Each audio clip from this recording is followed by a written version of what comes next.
All right. Thank you all for attending the session. Josh, I'm going to be sharing some of our group's recent work developing ingestible devices for actuating and delivering drugs locally in the GI tract. I'm a PhD student from the University of Maryland. So the way I'm going to structure this, I'm going to first talk about the motivation and background for this work, and talk about some current examples in literature, and then go into our work specifically. So the GI tract is a critical organ system in the human body. Essentially, its key function is to absorb nutrients into the body or exclude certain things from entering the body. It's principally composed of the esophagus, stomach, small intestine, and large intestine, and absorption mainly occurs in the small intestine. However, a huge problem recently is increasing levels of GI disorders. From 1990 to 2019, the global incidence has increased from 254 million to 444 million, up 74%, and that's become a huge problem today in society. This group of disorders is composed of diseases like Crohn's disease, ulcerative colitis, celiac disease, and these are debilitating diseases for people who suffer from them. And they're generally composed of patchy inflammation that is shown in certain areas of the GI tract, from the small intestine to the large intestine and colon. And the real heart of the problem is that there's few options for diagnosis and treatment of these disorders.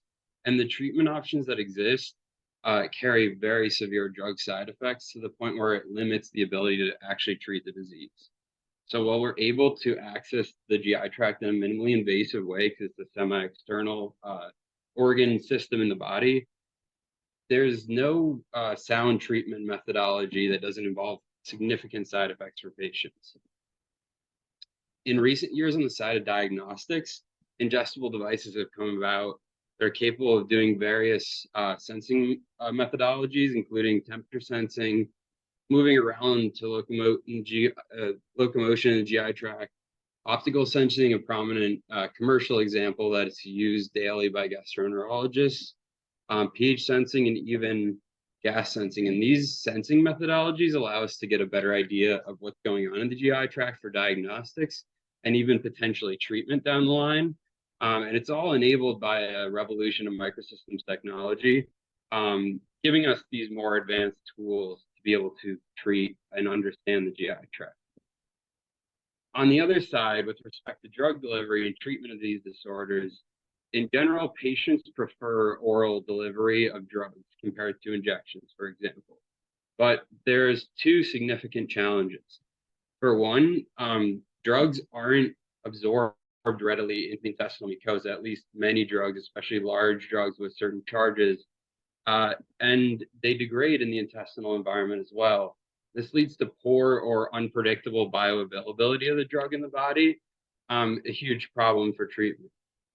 And with respect to GI disorders specifically, drug localization is poor using standard drug tablets, and this leads to off-target dosing and extreme side effects, the exact problem that we're trying to address. So we want to sort of solve this problem, and researchers have been recently trying to address specifically the side of delivering drugs behind the mucosal barrier to bypass the absorption issues and protect the drugs during transit. For example, this soma uses a spring-loaded system to insert a millineedle into the intestinal tissue based on a hydration-dependent material. The Rani pill uses a similar mechanism, inserting microneedles into the tissue using a pH-responsive material. And finally, the Lumi unfolds to insert microneedles into intestinal tissue based on a pH response. And these systems are great because it allows delivery into the intestinal mucosa, but the problem is they're all passive, and so localization is challenging. You can only achieve regional localization. You can't target specific patches of inflammation. Now, more recently, we've seen examples of devices that are capable of localized delivery based on a magnetic control. And this, for example, uses a magnetic system to open a door and allow drugs to be released, fluid drugs released into the intestinal lumen.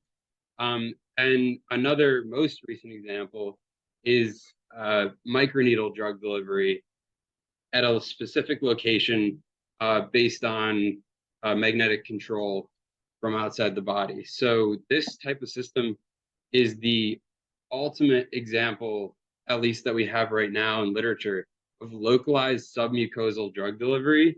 And however, it's challenging considering the required electromagnetic actuation systems that we currently have to use for this type of technology.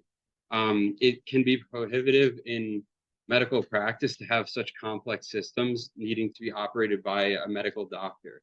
And so, in summary, really the current systems that we have either lack the ability to deliver to a precise location in the body, or require excessively complex equipment that becomes prohibitive in medical practice. And so we need to find a way to innovate and be able to deliver drugs locally without these complex systems that doctors will need to use. So in our group, we developed ingestible devices, one of our main project areas.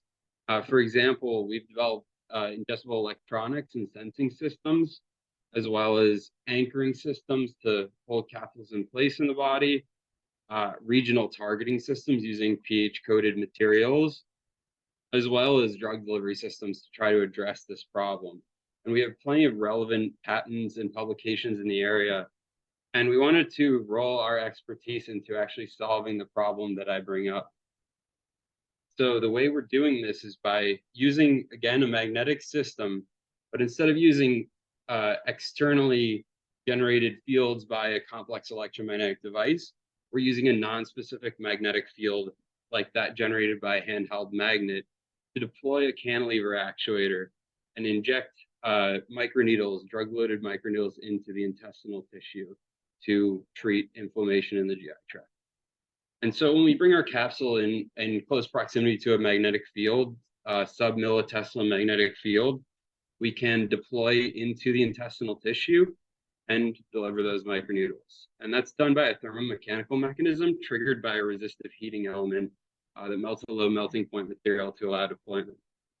And so in summary, we can trigger actuation with this non-specific magnetic field that can be generated by a simple handheld magnet.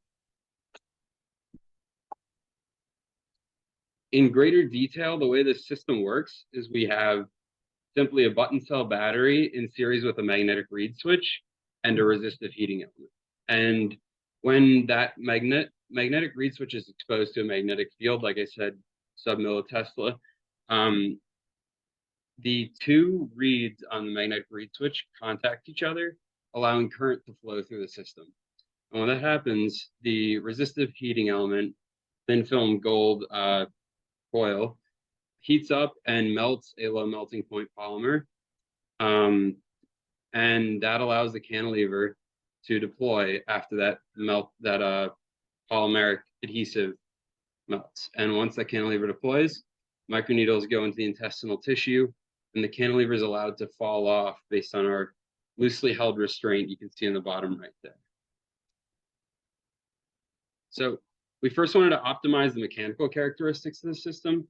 We want to achieve a force between 100 millinewton and 500 millinewton because this is critical to enable first injection of the microneedles into the tissue or insertion without damaging the intestinal tissue significantly. And so we used the COMSOL simulation, 2D simulation, to look at the different forces that a cantilever would provide based on the thickness and the length of the cantilever.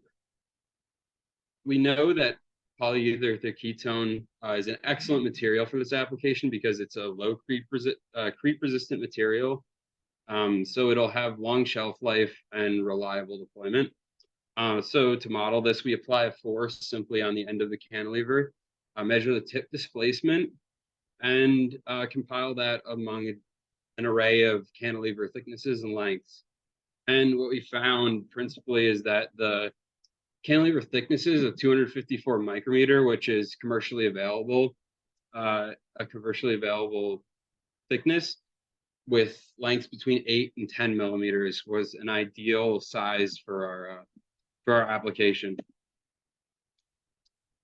And then we looked at actually assessing the mechanical characteristics of the cantilever on the benchtop. And so we deployed cantilevers into a load cell on an Instron mechanical testing machine using a 10 milligram proof mass, just anticipating some inertial effect of cantilever deployment. And what we did find is, yes, those inertial effects are apparent. You can see after deployment, immediately after deployment, there's a spike in force, and then it reaches a steady state just based on the elasticity of the cantilever. And we looked at also, again, different thicknesses to confirm whether the COMSOL results we found are correct. And they are, of course, here you can see that the mechanical data that we got corroborates the results from the COMSOL simulations and reveals then that extra inertial contribution to the actuation force. So then we wanted to actually deploy the system on the benchtop. So we used simple benchtop setup, bringing a magnet close to the capsule and watching deployment as the current flows through the resistive heating element. And we also wanted to assess how this system deploys in a more realistic environment. So using porcine ex vivo intestinal tissue, we deployed the cantilever and microneedles into the intestinal tissue at 1,000 frames per second slow motion. And so in summary, the magnetic triggering mechanism allows us to deploy in under 3 seconds, actually 2.2 seconds, and insert those microneedles readily into the intestinal tissue. Now, in conclusion, the magnetic system with the electrical mechanism allows us to deploy rapidly, but it also gives room for integration of other electronic subsystems down the line. And the commercially available materials that we use, the PEAK is excellent, allows suitable actuation forces for this application. And finally, the deployment of these microneedles enables delivery, localized delivery into the behind the epithelium in the GI tract. And moving forward, we'd like to integrate this type of system with sensors to allow on-command, closed-loop delivery of drugs to specific locations in the GI tract. And we'd like to develop more advanced drug vehicles that allow us to anchor and deliver drugs over a prolonged period of time into the intestinal tissue to treat local sites of inflammation. So I'd like to acknowledge all the members of our MEMS Sensors and Actuators Lab, as well as the UMD Nanocenter Fab Lab and Tissue Engineering and Biomaterials Lab, Terrapin Works, and our funding sources, the NSF and AIM High program. Thank you for attending, and I welcome any questions.